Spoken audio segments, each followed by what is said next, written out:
नमस्कार, मैं हूं मृत्युंजय कुमार झा और शाम के 5:30 बज चुके हैं। अगले आधे घंटे तक आपके सवालों का सबसे बड़ा मंच तैयार है।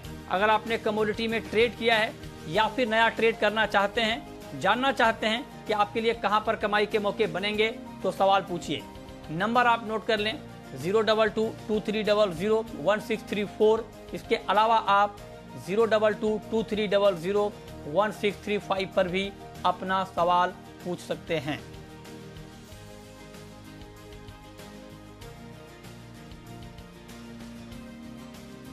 और सबसे पहले बात करेंगे कच्चे तेल की, क्योंकि क्रूड में तेज गिरावट के बाद अब रिकवरी आती हुई दिख रही है और ब्रेंट 66 के करीब है। 1% तक दाम बढ़ गए हैं।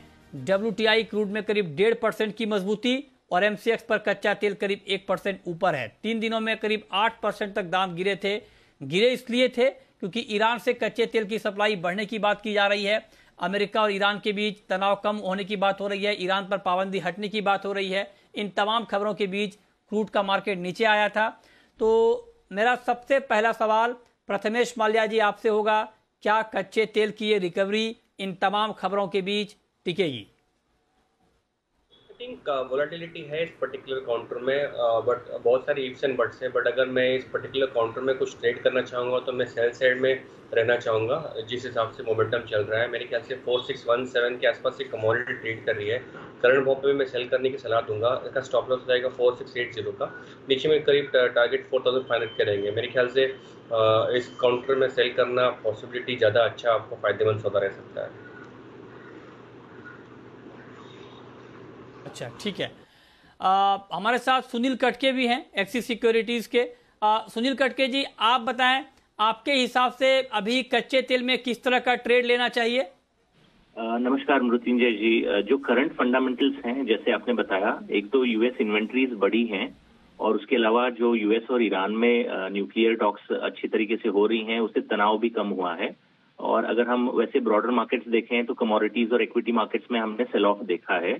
उसका प्रेशर हमने ऑलरेडी क्रूड पे देखा है। हालांकि आज थोड़ा पुल बैक दिखा रहा है, बट जो ओवरऑल सेंटिमेंट है, मुझे लगता है आने वाले समय में थोड़ा और डिप दिखा सकता है, स्पेशली जब ईरान की तरफ से सप्लाई बढ़ने का भी अंदेशा है और चाइना की तरफ से भी डिमांड के थोड़े कंसर्न्स रहेंगे। कोविड का अगर हम एक अपडेट लेते हैं तो इंडिया के बाहर भी एशियन कंट्रीज में कोविड के कंसर्न्स हैं, तो वहां से भी डिमांड पे थोड़ा इशू आ सकता है। तो मेरे हिसाब से जो WTI अभी $63 के रेंज में ट्रेड कर रहा है, मुझे लगता है एक बार $61 तक, $2 तक का करेक्शन हो सकता है। डोमेस्टिक मार्केट में 4620 का अभी रेट चल रहा है। मुझे लगता है 4620 में सेल करना चाहिए। 4660 का एक स्टॉप लॉस लगा के 4510 के टारगेट से सेल इनिशिएट किया जा सकता है।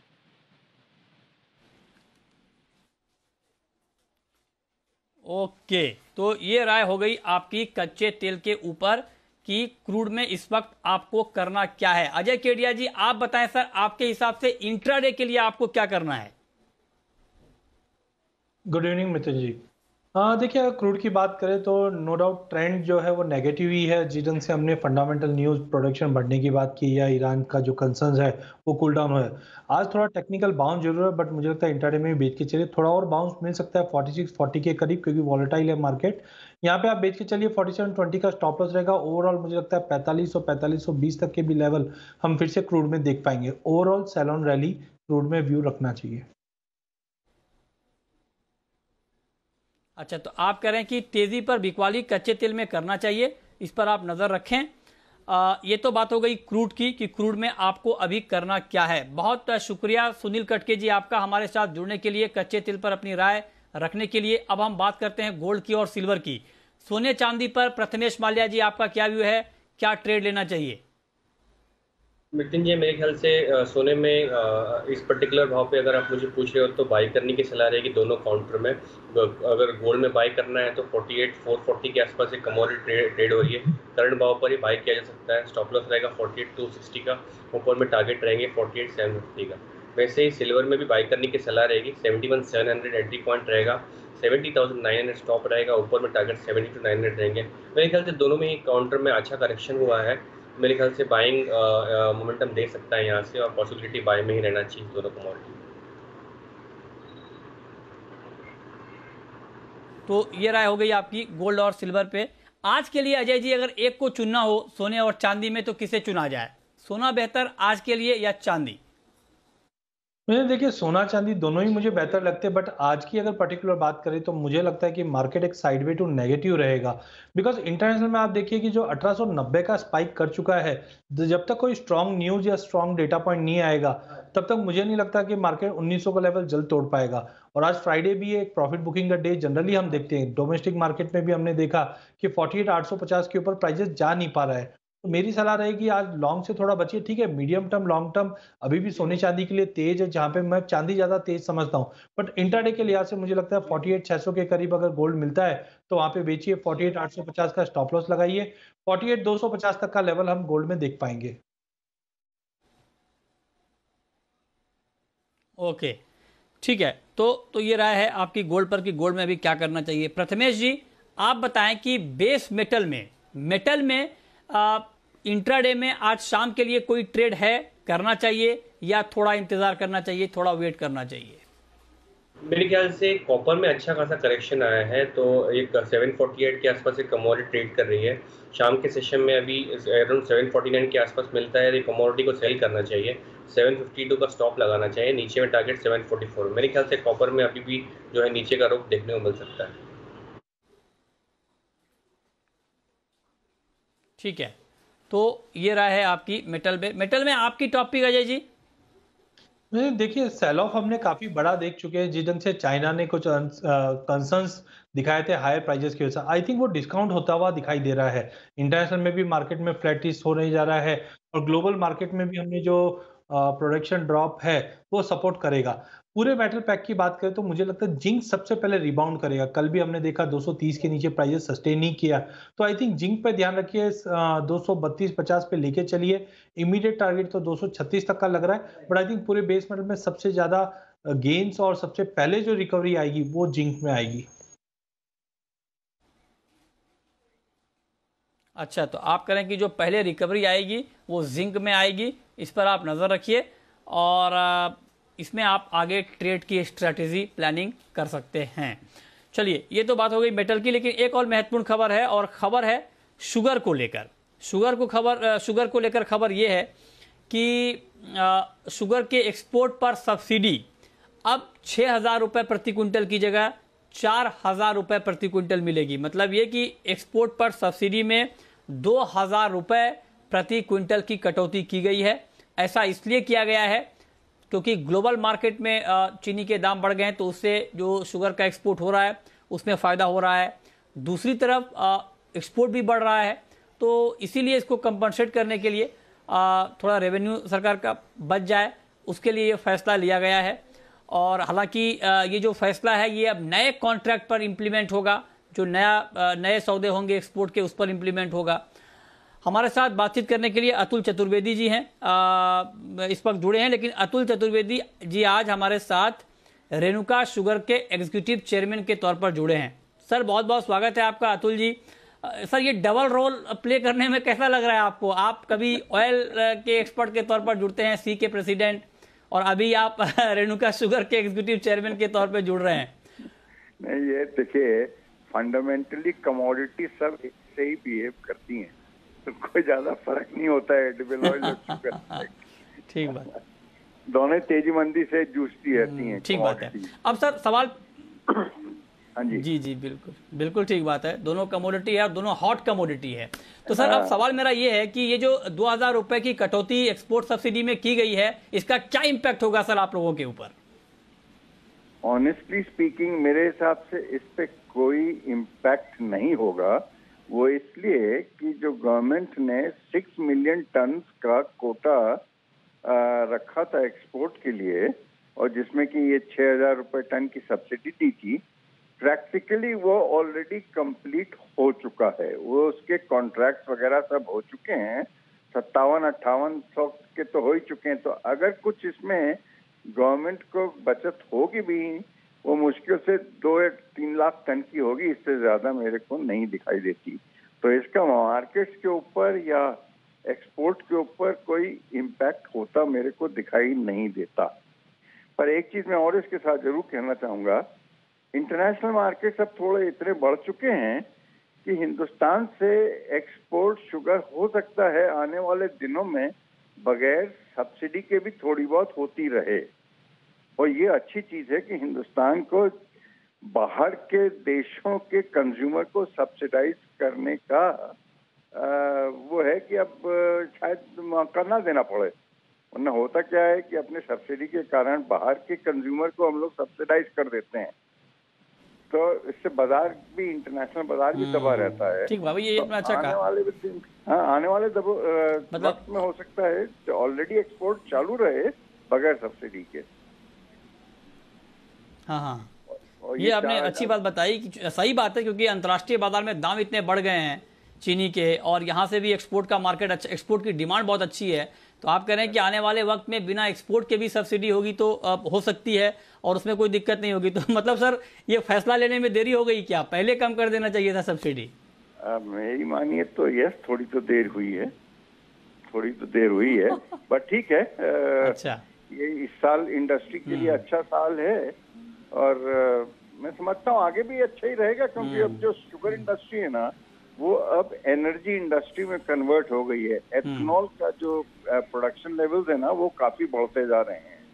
तो शुगर से, केन जूस से, उससे जो एथेनॉल बन रहा है ना, उससे शुगर इंडस्ट्री आप देखिए लाइट में आ गई है, और इससे किसानों को पेमेंट और ये सब चीजें हैं, मैं समझता हूँ आने वाले दिनों में और बेहतर होती चली जाएंगी। जी, बहुत शुक्रिया सर आपका हमारे साथ जुड़ने के लिए, बताने के लिए क्या इम्पैक्ट इस खबर का होने वाला है। दाम नहीं बढ़ने वाले हैं, इसलिए हमने दाम के ऊपर सवाल नहीं पूछा, क्योंकि इसके ऊपर काफ़ी बात हो गई है कि डिमांड के मुकाबले चीनी की सप्लाई में देश में कोई दिक्कत नहीं है, लिहाजा कंज्यूमर के ऊपर, आपकी जेब पर चीनी कीमतों के मोर्चे पर कोई ज़्यादा लोड नहीं आने वाला है। लेकिन अब आगे बढ़ते हैं, एक और महत्वपूर्ण खबर आई है, और जो खबर हम आपको लगातार दिखा रहे हैं, गोल्ड बॉन्ड की पहली सीरीज इस वित्त वर्ष की, जिसका आज आखिरी दिन है, आज वो खत्म हो रहा है। मंडे को दूसरी सीरीज ओपन होगी, और मंडे को जो सीरीज ओपन होगी गोल्ड बॉन्ड की, उसका प्राइस भी आ गया है। अभी ताजा भाव आ चुका है, किस भाव पर खुलेगा? 4,842। जी हाँ, बॉन्ड का प्राइस होगा 4,842 रुपए प्रति ग्राम अगले हफ्ते के लिए, मंडे से जो ओपन हो रहा है। अगर आप ऑनलाइन लेंगे, डिजिटली अप्लाई करेंगे, तो आपको 50 रुपए प्रति ग्राम की छूट मिलेगी। मतलब ऑनलाइन लेने वालों के लिए भाव होगा 4,792 रुपए, और जो आज तक के लिए प्राइस था वो था 4,777 रुपए ऑफलाइन के लिए, ऑनलाइन के लिए 4,727 रुपए। तो मतलब बढ़ गए दाम अगली सीरीज के लिए। तो बताइए अजय जी कि मंडे वाली सीरीज में अप्लाई कर दें इस भाव पर, या उससे मंडे वाली सीरीज के लिए वेट किया जाए? कुछ दाम कम होने के आसार लग रहे हैं आपको? गोल्ड में मुझे नहीं लगता कि मीडियम टर्म, लॉन्ग टर्म, या अगर हम साल 2 साल की बातें करें तो कोई रिलीफ मिले, क्योंकि आप समझिए कि आज की डेट में अगर इन्वेस्टर की बात करें तो पैसा लगाने की जगह कहाँ है, इंटरेस्ट रेट काफ़ी कम हो चुकी है। तो अल्टरनेट अगर हम बात करें तो खाली एक गोल्ड ही ऐसा है जो सेफ्टी भी देता है और रिटर्न्स भी दे रहा है। और जिस ढंग से हमने देखा कि ये एसपीजी बॉन्ड है, उसमें इंटरेस्ट का भी कंपोनेंट है, तो आई थिंक ये दोनों तरीके से विन विन सिचुएशन है। तो I think one should go for a gold bond. अगर आप फिजिकल भी ले रहे हैं और इन्वेस्टमेंट अपॉर्चुनिटी देख रहे हैं तो आई थिंक गोल्ड बॉन्ड ज़्यादा है। इसका हमने अट्रैक्शन 2013 से ही देखा है बनते हुए। तो I think one should go with SPG. और भाव डेफिनेटली देखिए, वॉलिटिलिटी मार्केट में रहती है, काफ़ी इवेंट्स होते रहते हैं, बट इन ऑल अगर आपका ओवरव्यू 3 से 5 साल का है तो आई थिंक गोल्ड बॉन्ड सबसे बढ़िया है, इसमें लेके चलिए। आने वाले पीरियड में अगर हम साल 1.5 साल की बात करें तो हमने जो ऑलरेडी गोल्ड में हाई लगते हुए देखा है वो भी हम जल्दी वापस लगते हुए देखेंगे। तो ओवरऑल आई थिंक बाय करके चलना चाहिए। ठीक है, आपकी क्या राय प्रथमेश जी? आपको लगता है कि अगली सीरीज में मंडे को गोल्ड बॉन्ड खरीदना चाहिए? I think sovereign gold bond में जो निवेश करते हैं उनका नज़रिया गोल्ड में एज एन इन्वेस्टमेंट करना होता है, और पॉसिबली लंबे टर्म के लिए पैसा लगाना होता है। तो मेरे ख्याल से मंडे का ओपनिंग हो या फिर अभी वाला क्लोजिंग हो, मेरे ख्याल से सोवरेन गोल्ड बॉन्ड्स बेहतर निवेश है, जहाँ पे लॉकडाउन में फिजिकल बाइंग बंद है। डिजिटल बाइंग में सोवरेन गोल्ड बॉन्ड्स काफ़ी अच्छा ऑप्शन है, इसमें आपको इंटरेस्ट भी मिलता है आपके इन्वेस्टमेंट्स पे एनुअली। तो मेरे ख्याल से सब्सक्राइब करना चाहिए। अच्छा, तो आप भी कह रहे हैं कि सब्सक्राइब करना चाहिए, अजय जी भी कह रहे हैं कि करना चाहिए, और अगले 2 हफ्ते तक लगातार गोल्ड बॉन्ड आपके लिए अवेलेबल रहेंगे। अगली 2 किस्त आ रही है दोनों हफ्ते में, तो अगले 10 दिनों तक आप गोल्ड बॉन्ड में इन्वेस्टमेंट कर सकते हैं, पैसा लगा सकते हैं। एक्सपर्ट की राय तो यही है ही कि आपको पैसा लगाना चाहिए। लेकिन अगर गोल्ड बॉन्ड के बारे में आपको कुछ और कन्फ्यूज़न है, कुछ और डिटेल आप जानना चाहते हैं, समझना चाहते हैं, तो गोल्ड बॉन्ड की पाठशाला सैटरडे और संडे इन दोनों दिनों में आप देख पाएंगे जी बिजनेस पर, जहां पर डिटेल में आप ये समझ पाएंगे कि इसकी बारीकियां क्या हैं, कैसे इसमें आप पैसे लगा सकते हैं, टैक्स की कैसे बचत हो रही है और क्या पूरी प्रक्रिया है, ये डिटेल में आप समझ पाएंगे। चलिए आगे बढ़ते हैं। अब हम शुरू करते हैं सवाल और जवाब। पहला सवाल है निधि का। पूछिए निधि जी। नेचुरल गैस पे मैंने 230 रुपए पे प्लस किया है, तो अब नेचुरल गैस नीचे आ गई है, तो मुझे अब क्या करना चाहिए? 230 रुपए में आपने नेचुरल गैस प्लस किया है। अच्छा बताइए प्रथमेश जी, क्या करना चाहिए? अभी रुकना चाहिए, होल्ड करना चाहिए? आई थिंक इनको बाइंग पोजीशन से एग्जिट कर लेना चाहिए। टॉप पॉइंट पे इनका एंट्री पॉइंट है। ये 210 पे मेक या ब्रेक सिचुएशन है। अगर 210 निकल जाता है तो पॉसिबिलिटी आपको 190 तक के फॉल भी की भी यहाँ पे पॉसिबिलिटी दिखाई देती है। तो मेरे ख्याल से बाय पोजीशन में निकल जाना चाहिए। अगर 230 के आसपास सेल मिले, वापस अगर उछाल मिले तो वहाँ पे सेल करना चाहिए, बाय में नहीं रहना चाहिए नेचुरल गैस। ठीक है, अनुराग जैन है हमारे साथ एमपी से। पूछिए जैन साहब। नमस्ते सर। सर मेरे सर सोयाबीन में सर बहुत वो 7,200 पे बाइंग है सर, तो सर इसमें सर बहुत घाटा लग रहा है सर, तो इसमें क्या करना है सर? चने में भी लग रहा है सर, कुछ तरीका बताइए सर ये घाटा कम हो जाए। और बताइए अजय जी, घाटा कैसे कम होगा? सोयाबीन में और चने में इनको घाटा हो रहा है, बताइए कुछ गुंजाइश है अभी घाटा कम होने की, या इसी को कम घाटा मान के निकल जाएं, आगे और ज्यादा घाटा हो सकता है? क्या सुझाव देंगे आप? देखिए दोनों कमोडिटी में हमने पिछले कुछ दिनों में काफी बड़ी वॉलिटिलिटी देखी। खास करके अगर सोयाबीन की बात करें तो इंटरनेशनल फैक्टर्स अभी भी तेज है, बट जिस ढंग से हमने देखा कि डोमेस्टिक मार्केट में गवर्नमेंट काफी स्टेप्स लेने की कोशिश कर रही है, चाहे चने की बात करें चाहे सोयाबीन की बात करें। टाइमिंग सोयाबीन की अगर पहले बात करते हैं तो यहाँ पे हमने चार्ट के ऊपर डबल टॉप बनते हुए देखा है, और 7,000 का लेवल तोड़ने पे ये हमें लगता है कि 6,700 तक का लेवल इनिशियली दिखा रहा है। बट साथ में ये भी देखिए कि भाव बढ़ने की वजह से इस बार सोइंग का रकबा बढ़ सकता है। ये कहीं ना कहीं एक नेगेटिव सेंटीमेंट दिखा रहा है। वॉलिटिलिटी बनी हुई रहेगी, बेटर है लॉस बुक कर लीजिए सोयाबीन में। वहीं अगर चने की बात करें तो हमने प्राइजेस के अंदर अच्छा करेक्शन देखा, जिस ढंग से हमने देखा कि गवर्नमेंट के जो इंपोर्ट के अपडेट पिछले हफ्ते आए थे उसके बाद मार्केट करेक्ट कर चुका है। एमएसपी 5100 की है, प्राइजेस ने 5150 5180 पे अच्छा सपोर्ट ले चुका है और आज रिकवरी भी कर रही है। जिस ढंग से लॉकडाउन का जो इम्पैक्ट है धीरे धीरे जून महीने में कम होता हुआ दिखाई देगा। मानसून में हम देखते हैं कि पल्सेस की डिमांड भी बढ़ जाती है और साथ में पाइपलाइन खाली होने की वजह से डिमांड कंटिन्यू मेंटेन रहेगी। तो आई थिंक चने में ये बने रह सकते हैं। चने में मुझे लगता है कि अगर हम अगले 7-8-10 दिन की बात करें तो प्राइजेस वापस 5350 से 5400 का लेवल क्रॉस कर जाएगा। बट सोयाबीन मुझे लगता है कि मार्केट में एक बार निकल जाना चाहिए, क्योंकि टेक्निकली 7,000 के नीचे का जो क्लोज है वो थोड़ा सा कंसर्निंग है। तो बेटर है सोयाबीन में लॉस बुक करके निकल जाइए।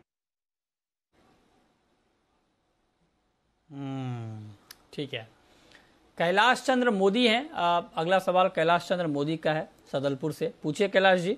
नमस्कार सर। सर मेरे को घरेलू रिक्वायरमेंट के लिए ग्रेजुअली गोल्ड परचेज करना है, तो इसके लिए मेरे के लिए रेट कौन सी उचित रहेगी? यहीं से स्टार्ट कर दूं या कुछ वेट किया जाए? बताइए अजय जी, क्या करना चाहिए इनको? इस भाव पर गोल्ड खरीदना शुरू कर देना चाहिए? क्या सुझाव होगा आपका? देखिए मृदुल जी, अगर हम इंडियन मार्केट की बात करें तो एक विडंबना है कि हमारे इन्वेस्टर जब भाव नीचे होते हैं तब तो मार्केट से दूर भागते हैं, और जब मार्केट नए हाई पे जाते हैं तो हम ज्यादा बाय करते हैं, और ये टेंडेंसी भी है गोल्ड के लिए इंडियन मार्केट में। तो आई थिंक अगर इनका व्यू थोड़ा लॉन्ग टर्म है तो बेटर है आप इनको गोल्ड लेके ही चलिए। करंट मार्केट से भी मुझे लगता है कि थोड़ा थोड़ा इन्वेस्ट करके चलेंगे तो अच्छा एक इन्वेस्टमेंट बन जाएगा। एक साथ मत डालिए क्योंकि वॉलिटिलिटी है मार्केट में, थोड़ा थोड़ा करके आप इन्वेस्ट करके चल सकते हैं गोल्ड में। ओके, तो आप कह रहे हैं कि थोड़ा थोड़ा करके आप इन्वेस्ट करके चल सकते हैं गोल्ड में। इस पर आप नज़र रखिए और ये आपके लिए फ़ायदे का सौदा हो सकता है। अगला सवाल है बलवीर सिंह का, पंजाब से हमारे साथ। पूछिए सिंह साहब। सर जिंक 220 तक जाएगा? जिंक 220 तक जाएगा। ओके, बताइए प्रथमेश जी। आई थिंक जिंक का जो रेंज है 230 नीचे में और 240 अपसाइड में, तो मेरे ख्याल से अगर 230 के आसपास एक कमोडिटी ट्रेड कर रही है, 230 के नीचे अगर आता है तो कमोडिटी मेरे ख्याल से ये जो भाव देख रहे हैं वो पॉसिबल है।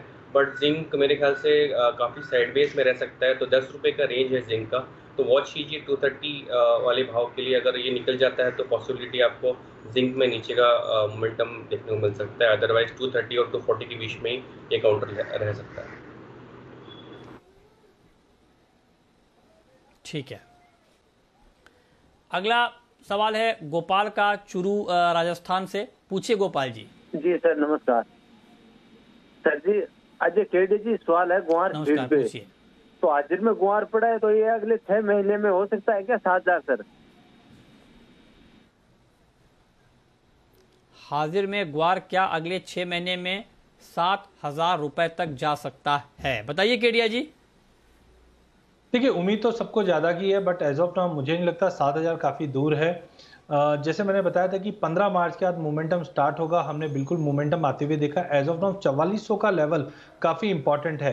देखिए इस बार सोइंग में ड्रॉप रहेगा, बट मानसून अगेन इम्पैक्ट है, क्योंकि इस बार जो बारिश हुई है राजस्थान और कुछ एरियाज में, तो सोइंग को कपास की बढ़ी है। कपास और मोट यहाँ पे फार्मर्स को ज़्यादा लुक्रेटिव लग रहे हैं, तो मुझे लगता है थोड़ा और वेट कीजिए। बट 7,000 मुझे नहीं लग रहा है कि अभी इमीडिएटली दिखा दे, ऐसा कुछ सिनेरियो बन नहीं रहा है। एज ऑफ ना हम समझते हैं कि 4400 का लेवल अगर ये तोड़ता है जून के आसपास, जून एंड के आसपास, तो हायर साइड में 48-50 तक का ही लेवल करंट फंडामेंटल पे दिखा रहा है। इसके बाद अगर कुछ चेंज होता है तो डेफिनेटली अगस्त में हम इस चीज को रिव्यू कर सकते हैं, बट टाइमिंग 48-50 तक का ही लेवल गवार सीट में दिखाई देता है।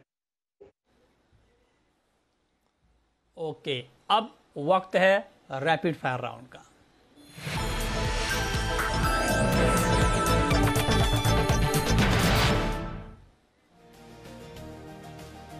अजय जी आपकी पहली रैपिड फायर कॉल। जैसे हमने गोल्ड में तेजी देखी है, आगे भी तेजी रहेगी, बट हमने मल्टीपल ऑफ टाइम देखा $1,900 के ऊपर जा नहीं पा रहा है। डोमेस्टिक मार्केट में उसी चीज को रिफ्लेक्ट करते हुए मुझे लगता है कि 48,600 पे बेचिए, 48,850 का स्ट्रिक्ट स्टॉप लॉस लगाइए। इंट्राडे के लिए 48,250 तक का लेवल गोल्ड में हम देख पाएंगे।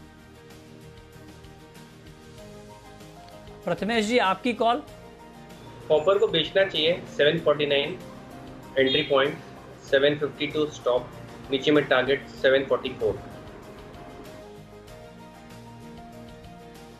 आपकी आखिरी कॉल अजय जी। मुझे लगता है कि बेस मेटल के अंदर काफी बड़ी गिरावट पिछले 3 दिन में हमने देखी है, but sign of recovery zinc में सबसे पहले रहेगी। तो जिंक को 232.50 पे लेना चाहिए, 230 का स्टॉप लॉस रखिए, 236 तक के टारगेट हम देख पाएंगे।